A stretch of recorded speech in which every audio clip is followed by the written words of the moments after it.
안녕하세요.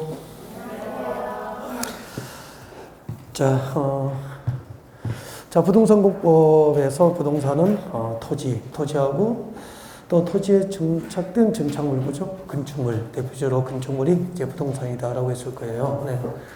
지난주까지 저희들이 공부한 이제 법률이 이제 토지공법이죠. 토지공법에 해당하는 법률, 국토계획법, 그 다음에 도시개발법, 도시 및 주거환경정비법, 여기까지 이제 토지공법에 해당해요. 자, 오늘 저희들이 공부하게 될 이제 건축법은 이제 건물공법의 기본이 되는 법, 건축법을 이제 오늘 진도를 준비하게 되고요.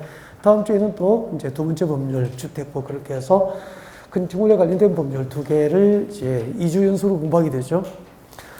건축법과 주택법 모두 각각 7문제 출제가 되는데, 우리가 공부한 법에 의해서, 준비한 법에 의해서 4문제, 5문제는 대체로 쉬워요. 쉬운데 이제 2문제는 교재에 없는 내용이거나 난이도가 너무 높기 때문에 이제 우리가 좀 찾기가 힘들지 않을까 그런 생각입니다. 그래서 열심히 준비하면은 4문제 내지 5문제를 쉽게 잡을 수 있는 법이 건축법이다, 그렇게 생각하시면 되고요. 자, 건축법은 먼저 용어적기부터 시작하겠습니다. 자, 여러분 교재 444페이지 오십시오. 444페이지. 자, 교재 444페이지 오시면은 왼쪽 제일 밑에 봐요. 왼쪽 제일 밑에 보시면은 지하청이 나와 있습니다. 별표 하나 쉬고요. 아주 가끔 출제가 됩니다. 지하청 별표 하나 해두고, 자, 지하청이 무엇일까? 잠깐 앞을 볼까요? 건축법상 지하청 건축물의 바닥이 일단은 지표면 아래에 있는 층이어야 됩니다. 그래서 건축물의 바닥이 지표면 아래에 있는 층으로서 그 바닥에서 지표면까지의 평균 높이가 해당 층 높이의 2분의 1 이상이면 지하층이다라고 하게 되죠. 잠깐 설명을 좀 드리겠습니다. 봐주세요. 자, 지하청. 자, 지하청은, 자, 여러분 여기, 이분이 지표면이에요. 지표면이고, 일단 지하층이 되려면은 그 건축물의 바닥면이 지표면 아래에 있어야 되겠죠. 아래에 있고, 자, 이 부분이 이제, 천정이 있는 부분이에요. 자, 그렇게 표시하면은, 자, 보십시오. 자, 2층이 지하층이 되려면은, 자, 건축물의 바닥면이 지표면 아래에 있어야 되고, 이 건축물의 바닥면으로부터 지표면까지의 평균 높이, 이 평균 높이를 스몰 h다라고 합시다.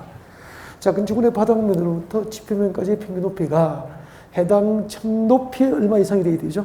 2분의 1 이상. 그러면은, 자, 우리가 보통 말하는 그 방의 바닥면으로부터 천정이 있는 부분입니다. 천정이 있는 부분. 그러니까 지금 여러분이 그 방의 바닥면에 발을 두고 있죠.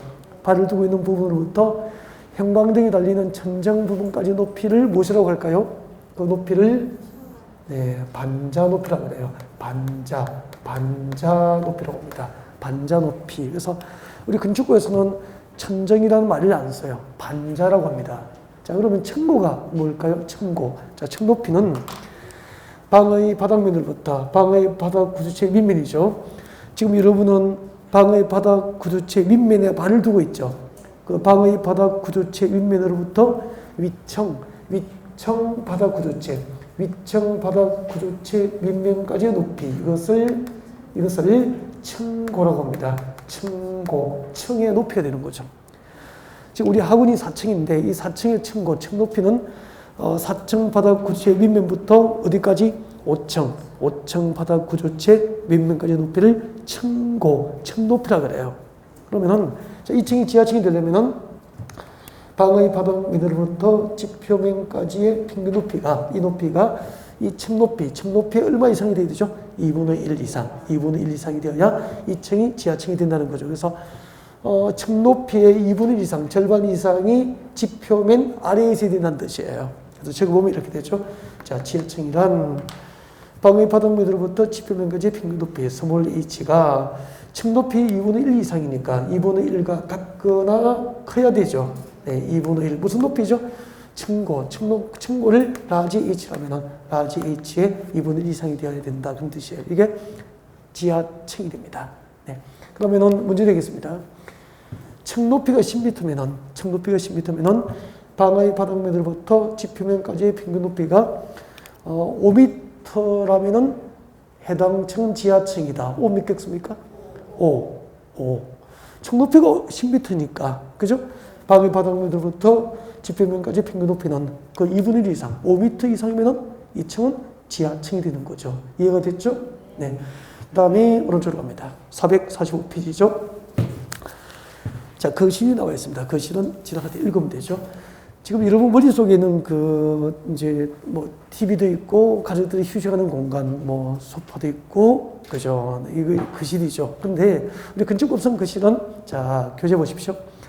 자, 건축물 안에서 거주, 직무, 작업, 집회, 오락 등의 목적으로 사용되는 방은 건축법상 전부 거실이 됩니다. 그러면은 강의실은 건축법상 거실이다. 5 믿겠습니까? 5. 강의실은 거실이에요. 그 다음에 상담실, 독서실, 연구실 전부 건축법상 거실이 돼요.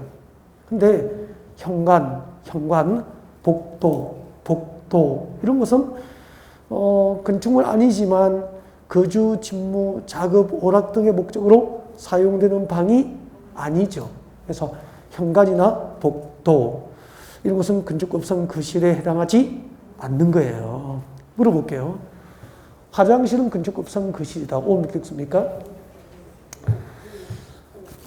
화장실은 거주, 직무, 작업, 오락 등의 목적으로 사용되는 방은 아니잖아요. 그래서 화장실은 건축법상 거실에 해당하지 않습니다. 아셨죠? 네. 그래서 그 건축물 안에서 거주, 직무, 작업, 집회, 오락 등의 목적으로 비교적 장기간 연속적으로 사용될 수 있는 공간만 화장실이 되는 겁니다. 알겠죠? 네.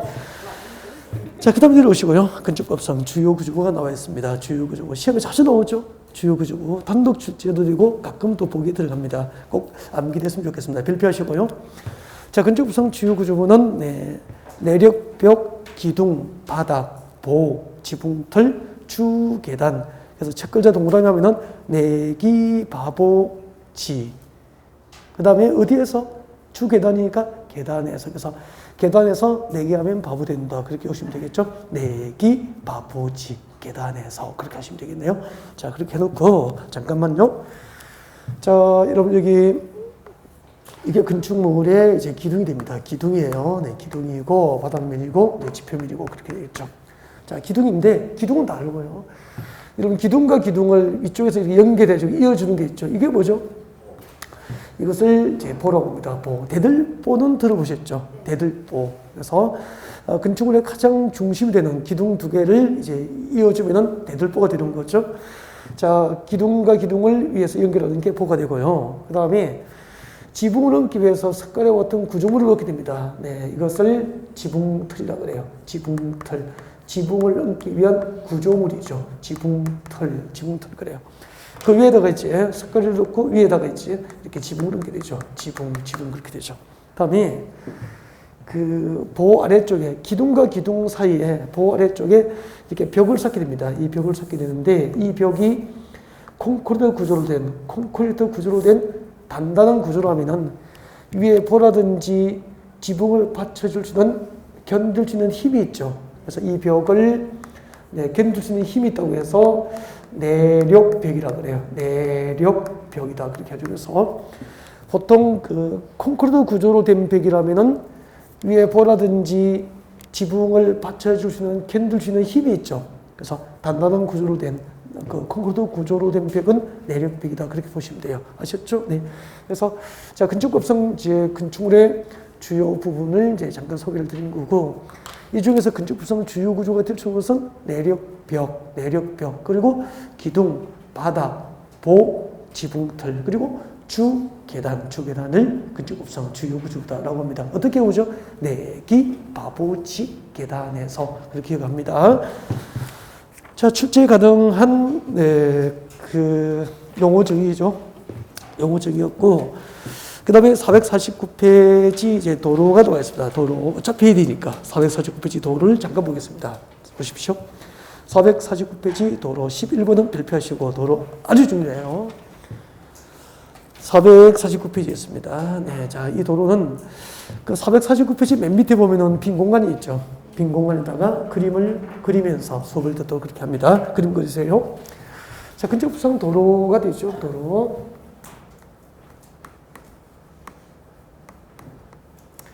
근접부상 도로. 자, 그림을 그리면서 설명합니다. 자, 근접부상 도로는 여러분들 그림 그리십시오. 그림 그려 두는 게 좋아요. 네.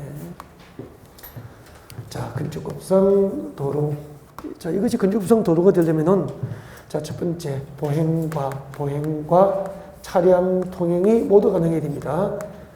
보행은 사람이 걷는 거죠. 네, 보행이 가능해야 되죠.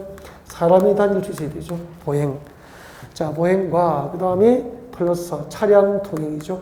차량 통행이 모두 가능한 보행과 차량 통행이 모두 가능한 소요너비 4m 이상, 소요너비 4m 이상인 도로와 그 예정도로를 근접부상 도로로 하는 것을 원칙으로 합니다.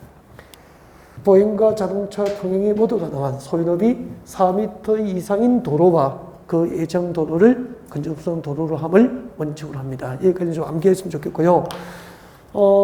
근접부상 도로가 되기 위한 요건, 첫 번째 보행. 이 보행은 절대 요건입니다. 절대 요건. 절대 요건이기 때문에 그 자동차는 다녀도 절대 요건인 보행할 수 없는 도로는 근접부상 도로가 될 수 없다. 절대 요건이니까. 근데 자동차가 다닐 수 없더라도 보행이 가능하면은 근접부상 도로가 될 수 있다. 그렇게 봅니다. 그래서 보행은 절대 요건이고요. 차량 통행은 보행만 가능하다면은 원칙적으로 자동차 통행이 가능해야 하지만 보행이 가능하다면은 차량 통행이 불가능하여도 근접부상 도로가 될 수 있기 때문에 차량 통행은 근접부상 도로가 될 수 있는 절대 요건입니까? 상대 요건입니까? 상대적인 요건이다. 그런 얘기입니다. 아셨죠? 네. 보행과 자동차 통행이 모두 가능한 소요너비 몇 미터? 4m 이상인 도로를 근접부상 도로로 함이 원칙인데 그 예정도로도 근접부상 도로에 포함이 된다. 여러분 교재 봐요. 449페이지. 자, 보행과 자동차 밑줄 쭉 보십시오. 보행과 자동차 통행이 가능한 너비 4m 이상인 도로로서 다음 중 한 개에 해당하는 도로, 즉 보행과 자동차 통행이 가능한 너비 4m 이상 도로 중에서 동그라미 1번과 2번 중 한 개에 해당하는 도로와 그리고 줄 것죠. 그 예정도로까지 그 예정도로를 근접부상 도로로 함이 원칙이다. 그런 얘기 되죠. 네.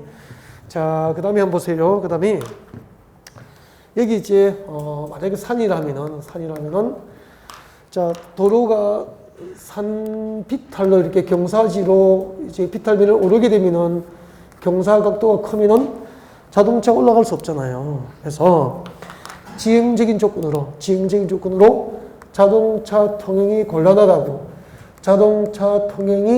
곤란하다고 허가권자가 지정하여 공고한 구역, 지정 공고한 구역은 너비가 3m 이상, 너비 3m 이상도 근접부상 도로가 될 수 있어요. 지형적인 조건으로 자동차 통행이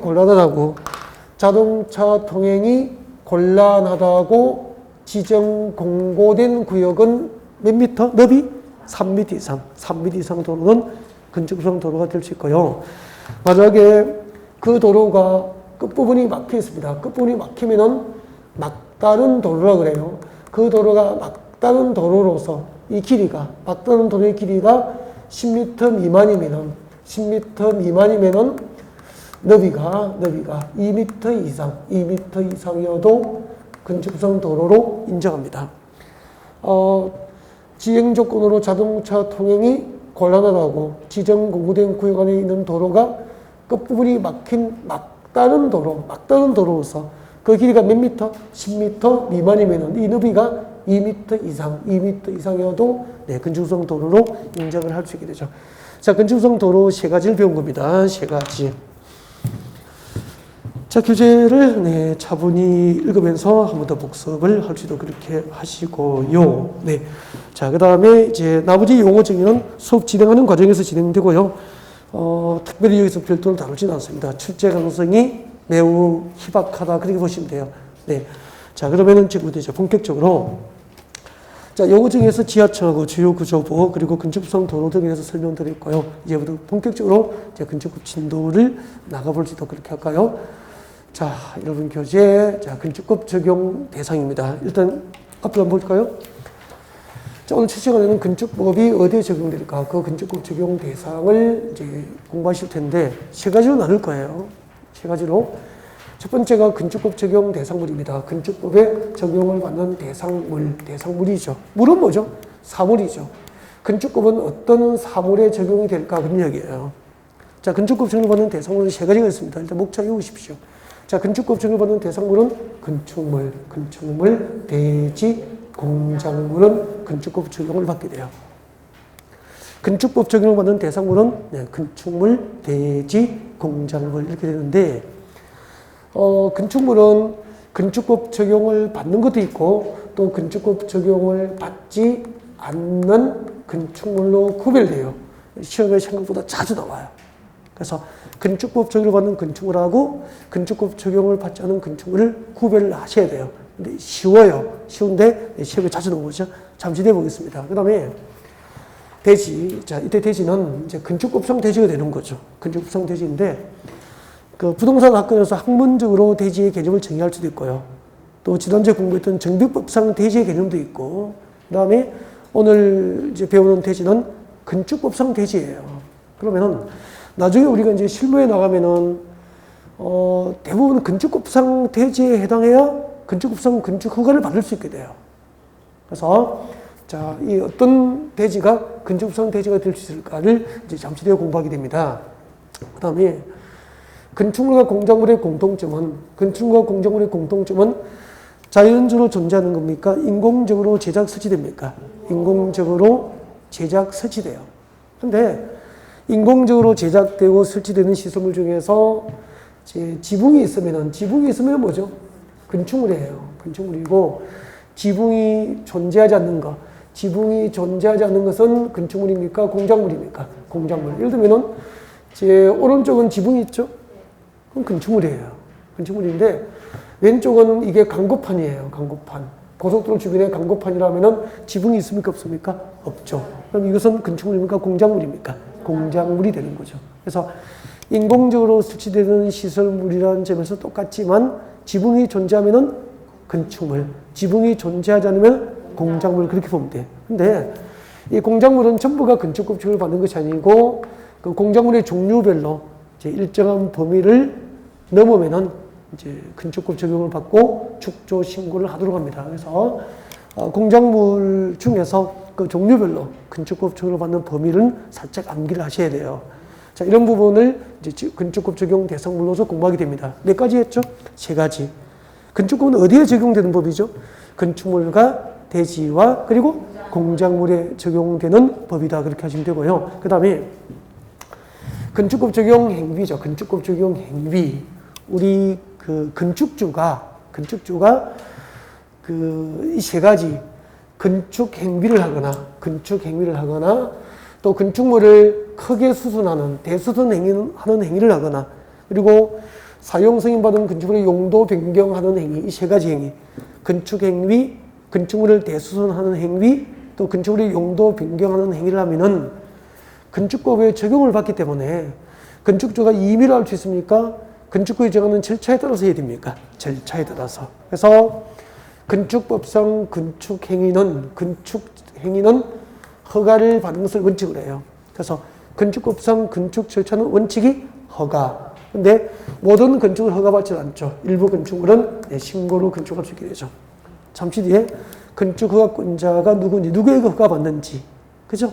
또 어떤 건축물은 허가받지 않고 신고하면 되는지 등을 이제 잠시 뒤에 공부하게 돼요. 그 다음에 이제 건축물을 크게 수선하는 것을 대수선이라고 그래요. 대수선. 예를 들면은 이 빌딩을 가진 건축주가 리모델링처럼 이렇게 건축물을 크게 수선할 수 있잖아. 그때 지금 여기 기둥이 3개 보이죠? 1개, 2개, 3개. 이 기둥 3개를 뽑아버리면은 우리는 계속 공부해야 됩니까? 가방 쏴야 됩니까? 그렇죠. 저 기둥 3개를 뽑아버리면은 누구나 우리 안전을 보장해 줄 수가 없잖아. 그래서 이제 내 건물이지만 건축물을 크게 수선하다가 안전사고가 날 수도 있잖아. 그래서 이런 대수선 행위를 마음대로 못해요. 그래서 이렇게 기둥을 해체할 정도로 건축물을 크게 수선하려면은 건축법 증을 받기 때문에 원칙적으로 허가를 받고 해야 되고요. 일부 대수선 행위는 신고하고 할 수 있어요. 그러면은 어느 정도 크게 수선해야 대수선인지 객관적이 되죠. 그래서 이 정도 다음에 다는 이제 건축물을 수선하는 행위는 대수선 행위라고 9가지를 법으로 규정하고 있어. 잠시 뒤에 그 대수선 행위의 범위 9가지를 공부하실 거예요. 그 다음에 그 건축물의 용도 변경이죠. 용도 변경. 그러면은 공장 용도로 허가받아서 건축을 해놓고 이걸 숙박시설, 호텔로 숙박시설로 용도를 건축주가 마음대로 바꿀 수 있어? 없죠. 여러분이 살고 계시는 아파트는 공동주택인데 공동주택으로 허가받아 건축해놓고 이걸 위락시설, 나이트클럽으로 용도 변경하면 돼야 안 돼? 안 되겠죠. 예를 들면 아파트 3동이 있단 말이에요. 101동, 102동, 103동. 보지만은 제가 102동 전체를 매입을 해서 나이트클럽으로 용도 변경해버리면은 101동, 103동이 어떻게 사냐고. 밤마다 춤추고 막 음악 나올 텐데. 그래서 이런 건축의 용도 변경도 규제를 받는 거죠. 건축법에 의해서 허가를 받든지 신고하든지 구청에 가서 건축물 대장 기재상 변경 신청 통해서 용도 변경하도록 건축법 증언을 받게 돼요. 그래서 우리 내 건물이지만 건축주가 건축물을 건축하고 건축물을 대수선하고 용도 변경하는 행위는 임의로 할 수 있습니까? 건축법 증언을 받습니까? 건축법 증언을 받기 때문에 이제 건축법에 정하는 절차에 따라서 해야 된다는 거죠. 이것을 공부할 거예요. 그 다음에 건축법 적용 대상 지역이에요. 지역. 건축법상 모든 규정이 전부 적용되는 지역이 있어요. 이런 지역 건축을 하면은 건축법에 전부 적용되기 때문에 모든 건축법 규정에 맞도록 건축을 해야 돼요. 그러면은 전부 적용 지역에서 건축하면은 건축이 쉬워요? 어려워요? 어렵죠. 근데 일부 건축법 규정의 적용을 배제하는 지역이 있습니다. 일부 건축법 적용을 받지 않는 지역이 있어요. 또 이제 오늘 공부하죠. 그렇게 해서 이제 건축법은 크게 구성되기를 이렇게 건축법 적용을 받는 대상물 그리고 대상 행위 몇 개죠? 3개.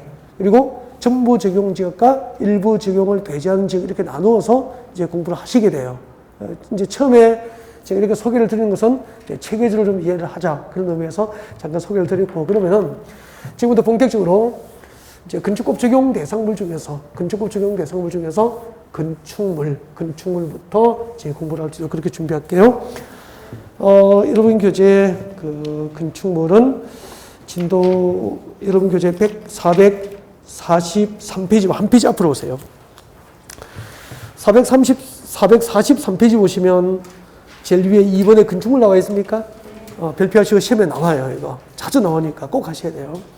자, 건축법 적용을 받는 건축물입니다. 건축법에 적용을 받는 건축물이라 하면 지금 밑줄 껐습니다. 토지에 정착하는 공작물 중에서 지붕과 기둥 또는 벽이 있는 것 줄 것이고 동그라미 1번. 토지에 정착하는 공작물 중에서 지붕과 기둥 또는 벽이 있는 것은 건축법 적용을 받는 건축물입니다. 그 다음에 줄 거예요. 이에 딸린 시설물 줄 거예요. 이거 뭐죠? 건축법 적용하는 건축물이죠. 건축물에 딸린 시설물 밑줄 거예요. 건축물에 딸린 시설물 밑줄 끄고 동그라미 2번. 그 다음에 밑줄 쭉 거십시오. 시험에 자주 나왔습니다. 지하 또는 고가의 공작물에 설치하는 사무소, 공연장, 점포, 차고, 창고까지 줄 거예요. 동그라미 3번. 그렇게 해서 건축법 적용을 받는 건축물이 몇 개가 있죠? 3개. 3개가 있습니다. 자, 3개를 지금부터 설명을 드리려고요. 고기 듣습니다. 고기 들죠? 자, 건축법 적용을 받는 건축물이 되려면은 이 셋 중 한 개에 해당해야 돼요. 3개 중 한 개. 예를 들면은 토지에 정착한 공작물 중에서 무엇이 돼야 되죠?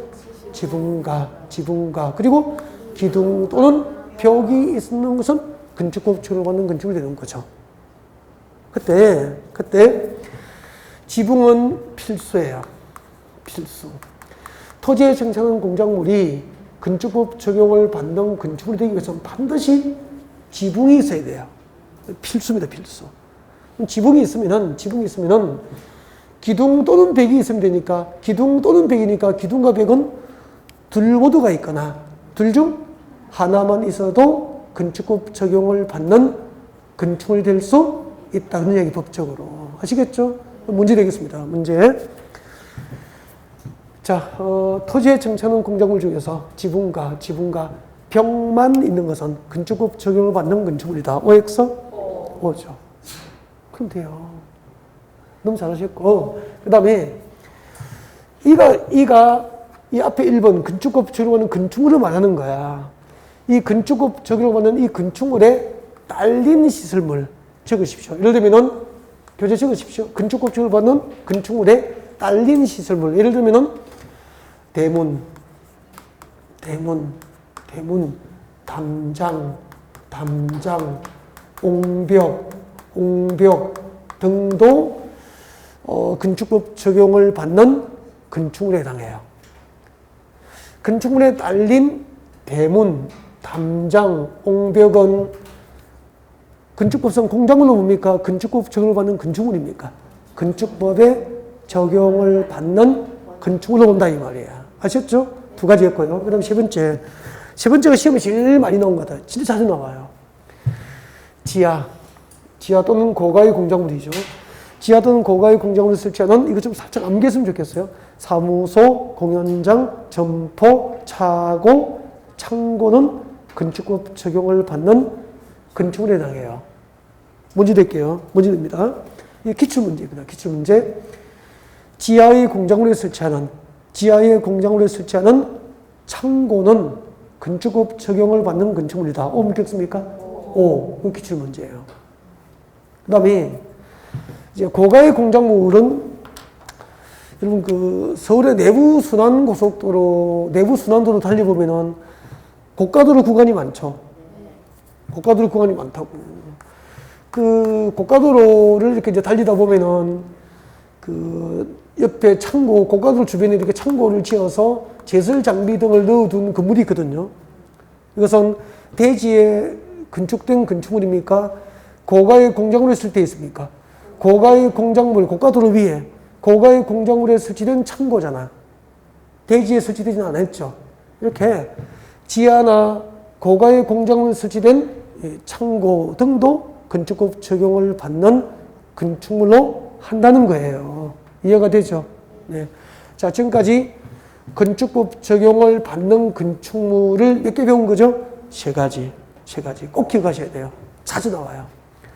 토지에 정착한 공작물 중에서 지붕과 기둥 또는 벽이 있는 것, 그리고 그 건축법 적용을 받는 건축물에 딸린 대문, 담장, 옹벽, 굴뚝 등도 건축법 적용을 받는 건축물입니다. 그리고 지하 또는 고가의 공작물을 설치하는 사무소, 공연장, 점포, 차고, 창고도 건축법 적용을 받는 건축물이 된다. 그런 얘기예요. 아셨죠? 네. 자, 그 다음에 이게 이제 건축법 적용을 받는 건축물인데 건축법 적용을 받지 않는 건축물이 있습니다. 그래서 살짝 암기만 하시면 돼요. 나중에 교재 지나가다 체크해 드릴게요. 제 뒤쪽에 있더라고요. 자, 그 다음에 이제 두 번째. 자, 대지입니다. 대지는 앞쪽으로 오십시오. 여러분 교재 441페이지입니다. 자, 교재 441페이지 오른쪽 제일 밑에 보세요. 오른쪽 제일 밑에 보시면은 자, 용어 중에서 대지 나와 있습니까? 대지 별표하시고요. 시험에 자주 나왔잖아요. 27, 28, 29, 30, 31 뭐 매년 나오잖아요. 매년. 자, 대지. 자, 원칙부터 가셔봅니다. 자, 건축법상 대지는 공간정보 구축 및 관리 등에 관한 법률. 그 중에서 이제 지적법 부분에서 규정하고 있죠. 그래서 지적법이라고 하시면 돼요. 자, 지적법상 밑줄 거요. 각 필지로 나는 토지를 말한다. 지적법상 각 필지로 나는 토지를 건축법상 무엇이라고 하죠? 대지라고 합니다. 대지. 자, 고개를 듭니다. 자, 대지는 공간정보 구축 및 관리 등에 관한 법률상 각 필지로 나눈 토지.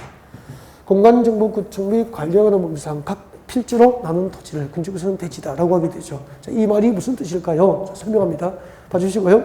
여러분 여기 지적법에 의해서 지적법상 세 필지로 나눈 토지가 있습니다. 자, A 필지, B 필지, C 필지, 세 필지로 나눈 토지가 있어요.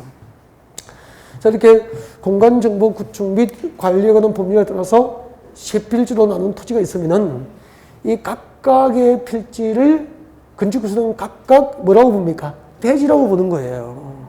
그러면은 A 필지로 나눈 부분의 토지도 건축구상 한 개의 대지가 되는 것이고, B 필지로 나눈 부분이나 C 필지로 나눈 부분의 토지도 건축구상 각각 하나의 대지가 된다는 뜻이죠.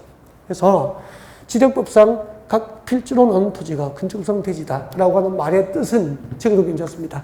지적법상 한 개의 필지는 곧 건축법상 몇 개의 대지가 되는 거죠? 한 개의 대지, 1필지, 1대지가 원칙이다 하는 걸 말한 거예요. 지적법상 한 개의 필지는 건축법상 몇 개의 대지가 되는 게 원칙입니까? 하나의 대지가 되는 게 원칙이다. 그래서 1필지, 1대지가 원칙이에요. 자, 1필지, 1대지가 원칙인데 예외적으로 두 개 이상의 필지는 두 개 이상의 대지가 되잖아. 근데 두 개 이상의 필지를 특례로서 하나의 대지로 할 수 있는 토지가 6개가 있어요. 6개. 두 개 이상의 필지를 한 개의 대지로 인정할 수 있는 토지가 몇 개 있죠? 6개. 6개. 그 다음에 한 필지 이상의 일부, 한 필지 이상의 일부, 필지의 전부입니까? 한 필지 이상의 일부분입니까? 일부분을 건축법상 하나의 대지로 인정할 수 있는 토지가 5개가 있어. 이것을 구별을 해야 돼요. 그래서 이걸 다 필기하면 너무 많아서 못해요. 그래서 자, 여러분 교재 442페이지 봅니다. 한 장 넘기면 되죠. 자, 442페이지 보면은 자, 예외해가지고 예외의 양가를 1번 같이 봅니다. 줄 것죠? 둘 이상의 필지를 하나의 대지로 할 수 있는 토지가 박스 안에 몇 개 들어있죠? 6개. 두 개 이상의 필지를 한 개의 대지로 할 수 있는 토지가 6개 있습니다. 자, 1번 같이 봅니다. 하나의 건축물을 두 필지 이상에 걸쳐 건축하면은 건축물이 걸쳐 건축되는 각 필지의 토지를 합한 토지를 건축에서 몇 개의 대지로 보죠? 하나의 대지로 인정하게 됩니다. 네. 자, 이렇게 해서 이제 하나씩 이어가 나가야 될 텐데 설명했습니다. 이해가 반복되면 가장 좋은 암기가 되는 거죠. 뭐 억지로 암기를 해서 될 일이 아니죠. 1번 읽어드리고 설명드리려고요. 자, 두 개 이상의 필지를 1대지. 자, 하나의 대지로 할 수 있는 토지. 첫 번째 이런 얘기죠. 자, 한번 보십시오. 여러분, 여기 A 필지와 B 필지, 두 필지로 나눈 토지가 있어. 그러면은 몇 개의 대지가 되는 게 원칙입니까? 두 필지로 나눈 토지니까 각각의 필지는 각각 대지가 되잖아요. 두 필지니까 두 개의 대지로 함이 원칙이라. 단, 두 개 이상의 필지, 두 개의 필지에다가 보십시오. 하나의 건축물을 이렇게 걸쳐서 건축해버리면은 건축물이 걸쳐서 건축된 A 필지와 B 필지를 합하여 몇 개의 대지로 볼 수 있다? 하나의 대지로 볼 수 있다는 거죠. 이해가 되죠? 두 개 이상의 필지에 하나의 건축물을 걸쳐서 건축하면은 건축물이 걸쳐서 건축된 필지를 합하여 건축에서는 몇 개의 대지로 본다? 하나의 대지로 본다. 그 다음에 2번 봐, 2번. 2번은 이런 얘기죠.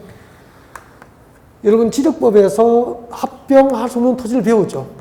예, 지적법상 합병할 수 없는 토지를 한 5개 내지 6개 있을 거예요. 지적법상 합병할 수 없는 토지 중에서 기영, 니은, 디귿 3개에 해당하는 토지를 각각 합한 토지를 건축에서 몇 개의 대지로 인정해 줄 수 있죠? 하나의 대지로 인정해 줄 수 있는 거야. 예를 들면은 지적법상 합병할 수 없는 토지 중에서 기억본 봐요. 지번 부여 지역이 다르면은 지번을 부여하는 지역이 다르면 합병할 수 있어 없어? 없죠. 지번 부여 지역이 달라서 합병할 수 없는 것을 합하여 건축에서는 몇 개의 대지로 인정해 줍니까? 하나의 대지로 인정해 줘요. 그러니까 각 필지의 지번 부여 지역이 다르면 지적법상 합병할 수 없지만 이것을 합하여 건축에서는 몇 개의 대지로 인정하죠? 하나. 지번 부여지역이 다른 경우 외워야 된다고. 지번 동그라미에서. 그 다음에 니은번. 지적법상 합병할 수 없는 토지 가운데서 도면, 축척이 서로 다르면 합병할 수 없잖아요. 이렇게 도면, 축척이 달라서 합병할 수 없는 것을 합하여 건축법은 몇 개의 대지로 옵니까? 하나의 대지로 인정해줘요. 그 다음에 우리 지적법에서는 상호 인접하고 있는 필지의 집안이 연속되지 아니하는 경우는 합병할 수 없지만 집안이 연속되지 아니하여 합병할 수 없는 것을 합한 토지를 건축법에서는 하나의 대지로 인정해 줄 수 있게 됩니다. 그래서 세 가지 외워두죠. 지력법상 합병할 수 없는 토지 가운데서 지번, 부여, 지역이 다르거나 도면, 축척이 서로 다르거나 집안이 연속되지 않는 경우의 토지를 각각 합한 토지를 건축법은 하나의 대지로 인정한다. 그렇게 하시면 되잖아. 이 세 가지를 외워둬야 된다고. 그 다음에 3번 봐요. 3번에 국토계획법상 세 번째 줄 밑줄 걷죠. 도시공계획시설이 설치되는 일단의 토지 있을 거예요. 도시공계획시설이 설치되는, 여러분 우리 국토계획법에서 도시공계획시설 배웠죠. 도시공계획시설이 설치되는 일단의 토지, 도시공계획시설이 설치되는 일단의 토지는 건축법상 몇 개의 대지로 보죠? 두 필지상이어도 하나의 대지로 한다는 거죠. 예를 들면은 밑에 적어요. 예를 들면은 잠실 야구장이죠. 잠실 야구장. 여러분 서울의 잠실 야구장은 서울시 대표적인 도시공계획시설 맞죠? 잠실 야구장은 서울시 도시공계획시설이고 그 잠실 야구장은 그 규모로 봐서 지력법상 한 필지입니까? 수십 필지입니까? 수십 필지지만 이렇게 도시공계획시설, 잠실 야구장처럼 도시공계획시설 설치가 결정고시 된 일단의 토지는 두 필지 이상이어도 건축법에서는 몇 개의 대지죠? 하나의 대지로 인정해 주는 거죠. 도시공계획시설이 설치된 일단의 토지, 그렇게 딱 이해하시면 되죠. 그 다음에 그 밑에 봐요. 밑줄 깠죠? 자, 주택법상 사업계획서를 받아 줄 거예요. 사업계획서를 받아 주택부대, 복리시설을 건축할 경우 주택단지입니다.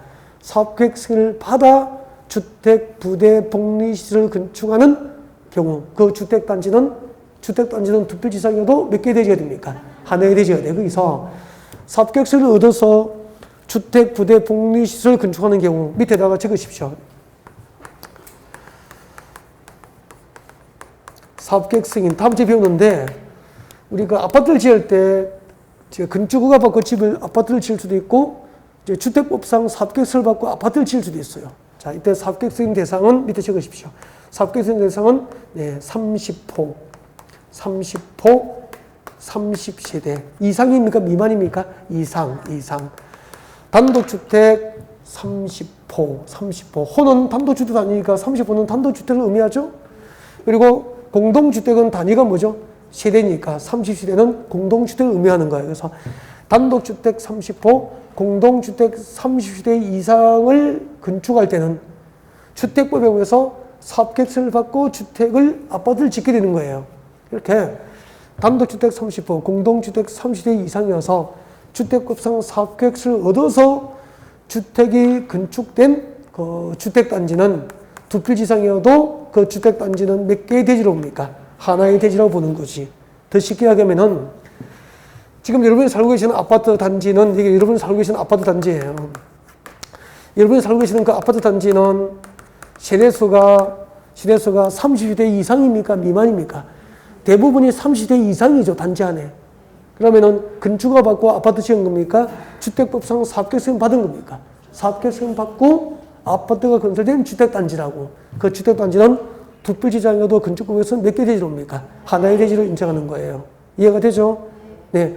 주택법상 사업계획서를 얻어서 주택등이 건설된 주택단지는 두 필지 이상이어도 건축법상 한 개의 대지로 할 수 있다. 그 다음에 5번. 도로의 지표 아래에 건축하는 건축물의 경우 밑줄 거예요. 도로의 지표 아래에 건축으로 건축하는 경우 밑에다가 예를 들면은 지하상가. 여러분 서울의 강남역 그 지하상가는 규모로 봐서 한 필지입니까? 두 필지 이상입니까? 두 필지 이상이지만 이제 도로의 지표 아래에 건축으로 건축하는 경우로서 허가권자가 강남구청장이 이제 인정한 경우에는 두 필지 이상이어도 건축법에서 몇 개 대지로 옵니까? 하나의 대지로 볼 수 있다 그런 얘기입니다. 일단 5개 위주로 하시면 돼요. 네. 그 다음에 2번 내려옵니다. 이번에는 한 필지 이상의 일부입니다. 일부. 전부입니까? 일부입니까? 일부. 필지의 일부죠.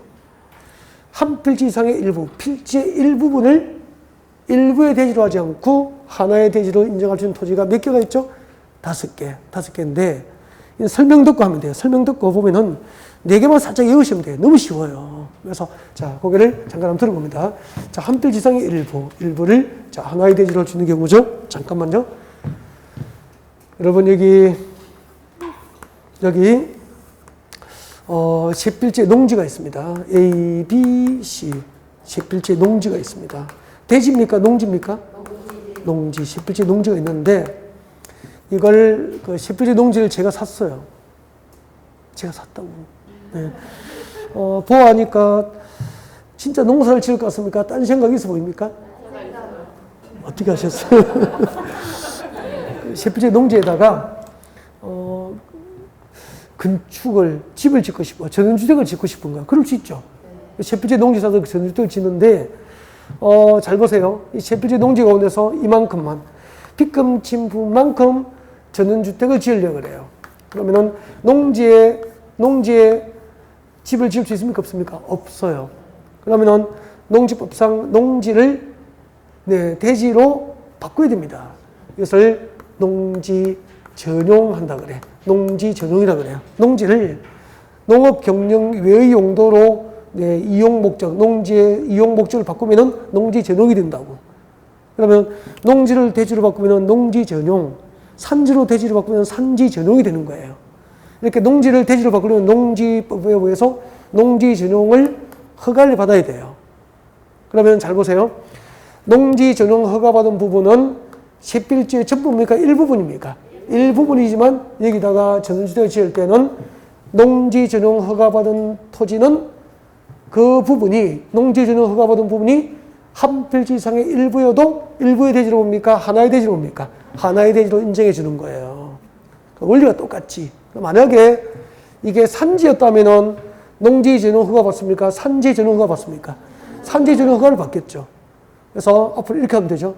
국토교육법상 개발이 허가받은 부분, 농지법상 농지 전용 허가받은 부분, 산지관리법상 산지 전용 허가받은 부분, 국토교육법상 도시군계획시설 설치가 결정 고시된 부분은 그 부분이 한 필지 이상의 일부여도 일부의 대지로 봅니까? 하나의 대지로 봅니까?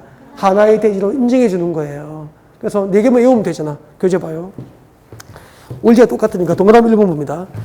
하나 이상의 필지의 일부에 대해서 줄 것죠.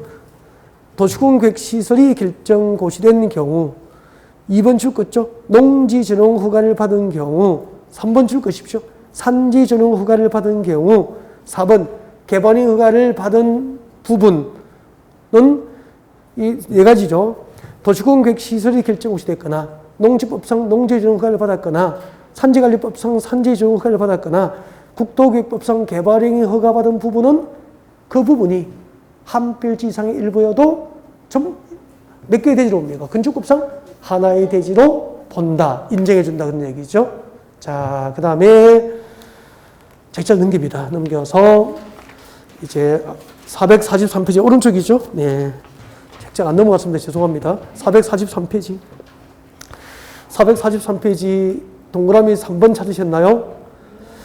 공작물이나 공작물이지만 이제 건축물로 취급하는 공작물이라고 되어 있습니다. 그렇게 되어 있습니까? 네. 자, 이걸 이제 표를 암기하셔야 돼요. 아까 공작물은 전부가 건축법칙을 받습니까? 종류별로, 공작물의 종류별로 일정한 범위를 넘어야 됩니까? 일정한 범위를 넘는 것은 건축법칙을 받기 때문에 축조를 신고해야 돼요. 그래서 자, 그 표를 암기할 때 제목을 그 동그라미 3번 뒤에 부제목을 하나 쓰십시오. 부제목을 축조, 신고 대상, 공작물 범위 그렇게 적으십시오. 축조, 신고 대상, 공작물 범위 그렇게 적으십시오. 축조, 신고 대상, 공작물 범위 그렇게 해서 암기라고 적고요. 이번에 개정이 약간 있어요. 네, 교재 편집 끝나고 이제 개정이 됐기 때문에 교재에는 아직 반영이 안 돼 있어요. 그래서 기억본부터 리얼본까지 일단 암기를 좀 했으면 좋겠습니다. 옹백과 담장은 지붕이 있습니까? 없습니까? 기억본에 옹백과 담장은 지붕이 있어? 없어? 없죠. 없으니까 건축물이니까 공작물입니까? 공작물인데 옹백과 담장은 높이 2m를 넘는 것만 건축법 지원을 받기 때문에 임의 축조입니까? 축조 신고합니까? 축조를 신고해야 돼요. 그래서 암기합니다. 옹백과 담장이니까 옹백할 때 옹동그라미, 담장할 때 담동그라미 해서 옹담은 몇 미터? 2미터. 옹백과 담장은 2미터를 넘는 것만 건축법 적용을 받게 돼요. 그래서 우리가 그 주택의 담장을 보면은 담장 높이는 대개 2미터를 넘을까요? 그 이하로 할까요? 그 이하로 축조를 하죠. 그러면 2미를 축조해야 되거든. 근데 담장을 축조할 때 높이가 2미터를 넘으면은 이제 건축법 적용을 받기 때문에 2미 축조입니까? 이제 시청에 가서 신고해야 됩니까? 시청 군청에 가서 신고를 하고 축조해야 되는 거예요. 옹백과 담장은 2미터를 넘으면 축조 신고 대상이 돼요. 그러면 2미터를 넘지 않는 옹백과 담장 축조는 신고합니까? 2미 축조입니까? 2미 축조 그렇게 된다고. 암기만 하면 돼요. 옹담은 2미터. 그 다음에 약간 개정이 됐어요. 니 한번 해봐요. 강고탑, 강고판은 4미터 그대로인데 여기에 미연번이 추가가 됐어. 그래서 미연번이라고 봐요. 미연번은 6미터를 넘는 장식탑, 기념탑 돼 있죠? 장식탑, 기념탑 6미터를 넘어야 축조신고 대상인데 이번에 개정돼가지고 4미터를 넘으면 축조신고 대상이에요. 수정하십시오. 개정. 장식탑, 기념탑은 몇 미터? 4미터. 4미터를 넘으면 축조신고 대상이 됩니다. 네. 옹담은 2미터. 그리고 광고탑, 광고판은 몇 미터죠? 4미터죠. 광광, 장기는 4미터가 돼요. 광광이 뭐죠? 광고탑, 광고판. 그리고 장기는 뭐죠? 장식탑, 기념탑. 그래서 앞으로 옹담은 2미터. 그리고 광광, 장기는 4미터. 광광, 장기는 4미터. 그렇게 외우십시오. 그 다음에 기록번에 태양에너지를 이용한 발전 설비. 태양에너지를 이용한 발전 설비는 높이 5m를 넘으면 축조신고 대상이 됩니다. 우리 요즘엔 친환경적인 어떤 전력 생산을 정부의 정책 기조로 많이 하고 있기 때문에 태양광 발전이 많이 만들어지고 있죠. 높이 몇 미터? 5m. 5m 넘으면 신고 대상이 됩니다. 네. 그리고 굴뚝은 6m를 넘으면 축조 신고 대상이 됩니다. 일단 여기까지만 암기를 하도록 하고요. 나머지는 단순 암기상이니까 문제풀이 시간에 이어도 뭐 문제는 없을 겁니다. 아시겠죠? 네. 차츰 원리만 가르쳐 드릴게요. 자, 여기까지 하면은 지금까지 이제 용어 정의하고 건축법 적용 대상물 몇 개를 배운 거죠? 3개. 건축물, 대지, 공작물. 여기까지 공부한 거죠. 건축법 적용 대상 행위, 건축행위부터 잠시 휴식 후에 2교시 진행하겠습니다. 네.